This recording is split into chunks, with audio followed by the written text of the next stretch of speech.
রহমতুল্লাহ। আমি মোহাম্মদ বখতিয়ার হোসেন মোল্লা, আহ্বায়ক কালিয়া পৌর যুবদল। আপনাদের সামনে সংবাদ সম্মেলন করার লক্ষ্যে কালিয়া প্রেস ক্লাব সম্মেলন কক্ষে আমার লিখিত সংবাদ সম্মেলন পাঠ করছি। প্রিয় কলম যোদ্ধা ভাইরা, আপনারাও অবগত আছেন আমি দীর্ঘদিন যাবৎ কালিয়া পৌর যুবদলের গুরুত্বপূর্ণ পদ আহ্বায়কের দায়িত্ব পালন করছি। গত 9/12/2024 তারিখ আমি একখানা কারণ দর্শনের নোটিশ পাই এবং উক্ত নোটিশের লিখিত জবাব ও অভিযোগকারীদের প্রত্যয়নপত্র নড়াইলে গিয়ে নড়াইল জেলা যুবদলের শাখা বাংলাদেশ জাতীয়তাবাদী যুবদল সভাপতি শেখ মুজিবুর রহমান ও সাধারণ সম্পাদক সাদত কবি রুবেল এর এবং যুবদলের দপ্তর সম্পাদকের কাছে জমা দিই। উক্ত নোটিশে উল্লেখ থাকে যে আমি গত 20/8/2024 তারিখে খান ব্রিজের ম্যানেজার মোহাম্মদ কামাল হোসেনের কাছ থেকে 1 লক্ষ টাকা চাঁদা দাবি করি এবং তাহা দিতে অস্বীকার করিলে আমি বিভিন্নভাবে তাহাকে হুমকি দামকি প্রদান করি এবং পরবর্তীতে উক্ত ভাটা থেকে 1 লক্ষ ইট নিয়ে আসি, যাহা সম্পূর্ণরূপে মিথ্যা, বানোয়াট, ভিত্তিহীন, মন গড়া অভিযোগ, যার কোনো প্রমাণ নেই, যাহার কোনো সত্যতা নেই। উক্ত নোটিশে আরও উল্লেখ থাকে যে আমি কালিয়া লেগুনা স্থানে জবরদখল করি এবং চাঁদাবাজি করি ও খাজা নামের আমার গ্রামের এক ছোট ভাই, তার সম্পূর্ণ নাম জীবনুর রহমান খাজা, তাকে জীবন নাশের হুমকি দেয়, যাহা মিথ্যা অভিযোগ।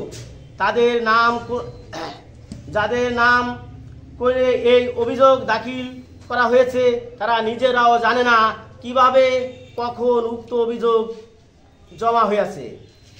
প্রিয় সাংবাদিক ভাইরা, আপনাদের মাধ্যমে জানাতে চাই যে যাদের নাম দিয়ে মিথ্যা অভিযোগ দাখিল করে আমার রাজনৈতিক ক্যারিয়ার নষ্ট এবং আমার ব্যক্তিগত সম্মান ক্ষুব্ধ করার চেষ্টা করেছে, তাদের কাছে এর কোনো সত্যতা নাই।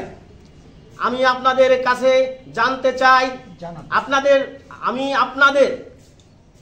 আপনাদের কাছে জানাতে চাই, যাদের নাম ব্যবহার হইয়াছে তাহাদের প্রত্যেকের প্রত্যয়ন আমার কাছে আছে, যেটা আপনাদের কাছে ইতিমধ্যে কপি জমা দিয়েছি এবং তাদের বক্তব্য ভিডিও ফুটেজ সংরক্ষিত আমার কাছে আছে। প্রিয় সাংবাদিক ভাইরা, আমার নামে যে মিথ্যা অভিযুক্ত করে কমিটি বিলুপ্ত করা হয়েছে, এটা কিছু ব্যক্তি স্বার্থ উদ্দেশ্যমূলক এবং নোংরা রাজনীতির ফসল। এরা কখনো সুফল রাজনীতি করে না।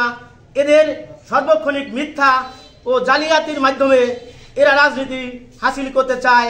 আপনাদের লেখনীর মাধ্যমে আমি এর তীব্র নিন্দা ও প্রতিবাদ জানাই। প্রিয় সাংবাদিক ভাইরা, আমি বিশ্বাস করি সাংবাদিক সমাজ জাতির সকল অন্যায় অসঙ্গতি তুলে ধরে সেই লক্ষ্যে আমি আশা করি আমার উপরোধ বক্তব্য আপনাদের লেখনীর মাধ্যমে প্রকাশ করে জাতির সামনে তুলে ধরবেন। প্রিয় সাংবাদিক ভাইরা, আপনাদের প্রতি সমর্থন রেখে আজকের সংবাদ সম্মেলন এখানেই শেষ করছি। বাংলাদেশ জিন্দাবাদ, শহীদ জিয়া অমর হোক জিন্দাবাদ, তারেক রহমান জিন্দাবাদ, বাংলাদেশ জাতীয়তাবাদী যুবদল জিন্দাবাদ জিন্দাবাদ জিন্দাবাদ। আপনাদের সবাইকে ধন্যবাদ। মানে উদ্দেশ্যপূর্ণভাবে এরকম হয়রানিকে অভিযোগগুলো করছে কিংবা আপনাকে বহিষ্কার করছে, কারা করতে পারে? বিগত বিএনপি কালিয়া পৌর সম্মেলন গত 15ই নভেম্বর যে নির্বাচন হয়েছে কালিয়া পৌরসভায় এবং উপজেলায়, সেই নির্বাচনে আমি একটা পক্ষের নির্বাচনী প্রচারণার কাজ করেছি। আমার বিশ্বাস, আমার ধারণা, ওই প্রতিপক্ষ তারাই মিথ্যা অভিযোগগুলো ভিত্তিম ছাড়া নিজেরাই হাতে কলমে লিখে নিজেরাই স্বাক্ষরিত করে নড়াইল জেলা যুবদলের দপ্তরে জমা দিয়েছে। এ বিষয়ে কি আপনি যুবদলের জেলা সেক্রেটারির সাথে কথা বলেছেন? আমি এ বিষয়ে জেলা যুবদলের সভাপতি, সেক্রেটারি এবং দপ্তর তিনজনের সাথে কথা বলেছি। তিনরা আমাদের কথা বলার সময় লিখিত জবাব চাইছে, আমি লিখিত জবাব দিছি এবং দুইজনের নাম উল্লেখ করেছে, কামাল এবং খাজা। দুইজনের কাছে আমি গেছি, তাদের কাছে বলেছি, তারাই আমার বলেছে এগুলো আমি জানি না ভাই, আপনার জন্য আমরা কি করতে পারি। আপনি বলেন আপনারা কি করতে পারেন। তারা নিজেরা স্বউদ্যোগে স্বইচ্ছায় লিখিতভাবে আমাকে প্রত্যয়নপত্র দিয়েছে। আমি সেই প্রত্যয়নপত্র জেলা যুবদলের দপ্তরে জমা দিয়েছি এবং সভাপতি সাধারণ সম্পাদকদের কাছেও জমা দিয়েছি। এদের নাম ওদের মতো নোংরা ভাষায় বলতে চাই না, আমি এর অনেকটা জানি। কারণ কোন সময় কাকে ডাকে নিয়ে গেছে, কার বাড়ি যায় 10-12 জন হুমকি দিয়েছে যে তুমি তাদের প্রত্যয়ন দিলে কেন, হ্যাঁ তুমি জানো না তাদের কি হয়েছে, হ্যাঁ এ ধরনের কথা বলেছে। কিন্তু আমি এই নোংরামটি চাই না। তারা এক সময় হয়তো তার জবাব পাবে, করতে পারে। কারণ আমরা দীর্ঘদিন স্বৈরাচার বিরোধী আন্দোলন করেছি। আমি দীর্ঘ 17 বছর এই স্বৈরাচার বিরোধী আন্দোলন করেছি। এখন আমার ধারণা আমার দলীয় যে স্বৈরাচার আছে, এই স্বৈরাচার বিরুদ্ধে আমার জীবিত থাকা অবস্থায় যতদিন বাঁচি এই স্বৈরাচার বিরুদ্ধে আমি আন্দোলন করে যাব, এর আভাস পাচ্ছি। এই যে কুচরিত্রর যে ফলাফল, যে বিকাশ, সেই বিকাশই এর মাধ্যমে ঘটেছে। আমার ধারণা কোনো তদন্ত কোনো রূপে কোনোভাবেই আসে নাই। কারণ আসলে ওরা প্রমাণ পাত যে এগুলো সম্পূর্ণ ভুয়া এবং ভিত্তিহীন। তাতে কি আপনাদের যে জেলা যুবদলই তো করেছে। কিন্তু আপনি তো অভিযোগ জানাচ্ছেন এইখানের স্থানীয় নেতা, এই জায়গার স্থানীয় নেতারা ভিত্তিহীন। যে সমস্ত লোকজন যে দুটো নাম উল্লেখ করে দিছে, আমি তাদের কাছে যাওয়ার পর বলে আমরা এই দরখাস্তই দেই নাই।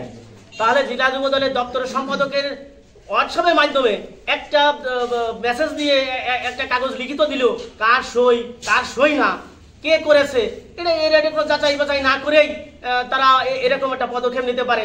17 বছর 4 মামলার আসামি আমি, নাশকতার মামলা, দীর্ঘদিন জেল খাটেছি, একাধিকবার জেলখানায় গিয়েছি এই দুঃশাসন স্বৈরাচারের বিরুদ্ধে। আমাদের সাথে একই সময় যুবদলের উপজেলার কমিটি হয়েছে, তার মেয়াদ উত্তীর্ণ হয়েছে, তাহলে তাকে বিলুপ্ত করে নাই। ছাত্রদল আমাদের আগে উত্তীর্ণ হয়েছে, তা বিলুপ্ত করে নাই। এমনকি জেলা বিএমপিও মেয়াদ উত্তীর্ণ বিএমপি, সে বিএমপিরও কমিটি বিলুপ্ত নয়। শুধুমাত্র কি যুবদল, কালিয়ায় পল্টু আর বখতিয়ার মোল্লাই কি দোষী? এদের কি কমিটি বিলুপ্ত হয়েছে? আর কারোর কমিটি বিলুপ্ত হয় নাই? মেয়াদ তো অনেক কমিটির বিলুপ্ত হয়েছে। 100% উদ্দেশ্য প্রণীত এবং কিছু কুচক্রী মহল তাদের স্বার্থ হাসিল করার জন্য এগুলো করছে। আমরা সর্বসময় সর্বদা উচিত এবং সত্যের পথে চলি। আমাদের চরিত্র দুধের মতো সাদা, 100% সঠিক। আমি মানে কণ্ঠস্বর উচ্চ কণ্ঠে বলতে পারি, আমাকে বিন্দু মাত্র কোনো দোষ নাই। যে দোষে দূষিত করা হয়েছে আমাকে, এই দোষে বিন্দু মাত্র 1% দোষও আমার ভিতরে নেই। শুধু আমাকে উদ্দেশ্য ও মিথ্যা ভিত্তিহীন ভাবে আমার কমিটিকে বিলুপ্ত করা হয়েছে। আমার রাজনৈতিক কেরিয়ার, আমার জীবন দশায় এরকম কাজ আমাকে দ্বারা হতে পারে না, সেই কাজ আমাকে দ্বারা করেছে। আমি ব্যক্তিগতভাবে কালিয়া বাজারে ব্যবসা করি। আমি কালিয়া বাজার কাঠপট্টি মালিক সমিতির সেক্রেটারি। আমি যে মহল্লায় বসবাস করি সেই মহল্লায় একটা মসজিদ আছে, সেই মসজিদের সাধারণ সম্পাদক পদে আমি দায়িত্ব গ্রহণ করছি। আমি চাঁদপুর ঐতিহ্যবাহী চাঁদপুর ঈদগাহ ময়দানে দায়িত্ব পালন করি। আমি চাঁদপুর গোরস্থান বড় 5-7টা গ্রাম নিয়ে একটা গোরস্থান, সেই গোরস্থানের দায়িত্ব বহন করি। আমি সততার সাথে দীর্ঘ 17 বছর বয়স থেকে এই পর্যন্ত 46 বছর বয়স আমি বিভিন্নভাবে বিভিন্ন সামাজিক কাজ, ধর্মীয় কাজে আমি লিপ্ত সর্বসময়। আমাকে কোনোদিন কেউ এরকম একটা মন্তব্য আমার সম্পর্কে করতে পারে নাই। আজ আমি রাজনীতি করতে এসে আমার জীবনে এত মানে কুচরিত্র ভাবে আমাকে ফাঁসানো হয়েছে, এর তীব্র নিন্দা আপনাদের মাধ্যমে আমি জাতির কাছে জানতে চাই। ধন্যবাদ। আমরা